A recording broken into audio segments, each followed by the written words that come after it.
This is the On Humans podcast with your host, Ilari Mäkelä. As you have probably noticed, the show is on a break, and instead of new guests, you're getting some highlights from the archives.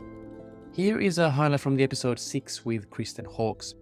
As a quick background, Hawkes is an evolutionary anthropologist famous for her work on the so-called grandmother hypothesis, which tries to explain the biological puzzle of why is it so normal for human females to live beyond menopause, something which is really rare in the animal kingdom and really found only in humans and some species of whales. Now, her answer is intriguing, and there is a whole episode dedicated to it. You can check it out, episode 6. But towards the end of that conversation, Hawkes also mentions a very interesting point about human capacity to work in teams. I remember Michael Tomasello, the great psychologist, once mentioning that you never see two chimpanzees carrying a log together, which I think really is a fundamental point, that something so common for humans as just doing something, carrying a thing together, which I've just been doing a lot, moving flats during this week, is actually really rare within our close relatives. And Hawkes makes an interesting point about how this happened and how it might have linked to ancient climate changes. So here is Kristen Hawkes on how humans became a team-working species. So the story I am telling is about the climate change that opened these savannas and restricted the forests. Now, as long as you stayed in the forest, you could continue to be a chimpanzee or a gorilla, or if you were in Asia, a orangutan, as long as the resources that you were exploiting were the ones that the little ones you were still nursing, they could feed themselves on.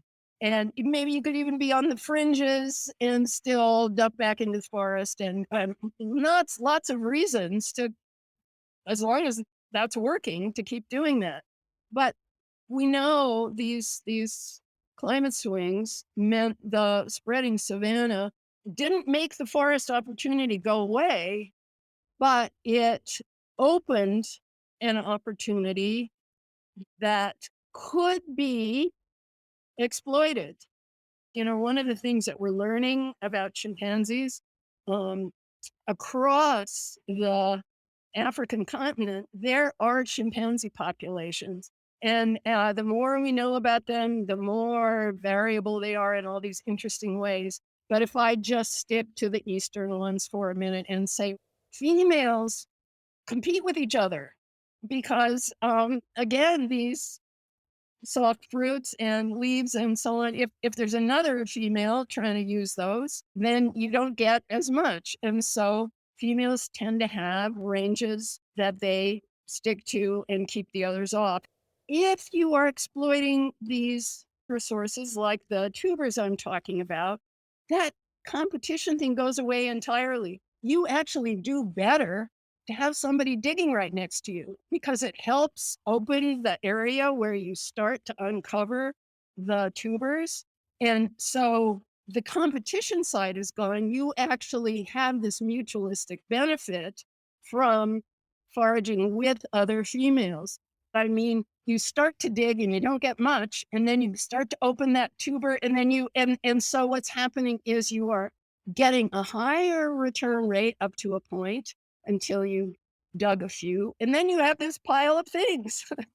And this is the opportunity then for all those other around to be in on it too. And the appropriators, those little ones who cannot feed themselves, whoa, here's a chance.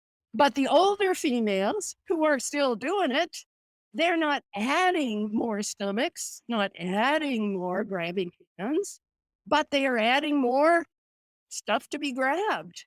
And that sets up selection to favor all the things that we've been talking about. Fascinating. So I've heard this argument about the move from the forest to savanna being the origin of everything that's different between us and chimpanzees and bonobos. But this is a new story that I haven't heard before. So what you're saying is that the kind of foraging in the forest leads into competition between females, female to female competition of this is my patch of stuff that I'm foraging.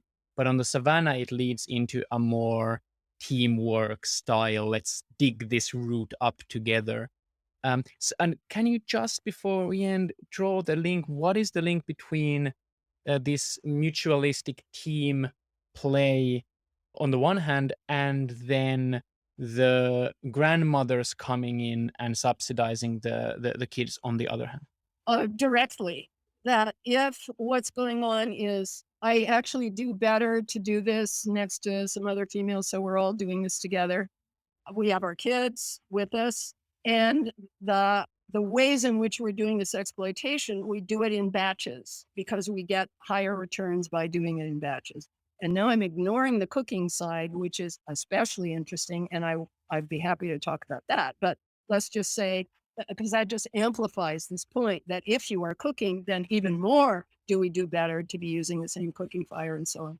But the consequence of doing that then is that we are, in a sense, we're creating a resource that is an opportunity for appropriators to come in, and it is the cost of refusing that is higher than the benefit of allowing that, which is what I would say about what goes on with the sharing of big animals.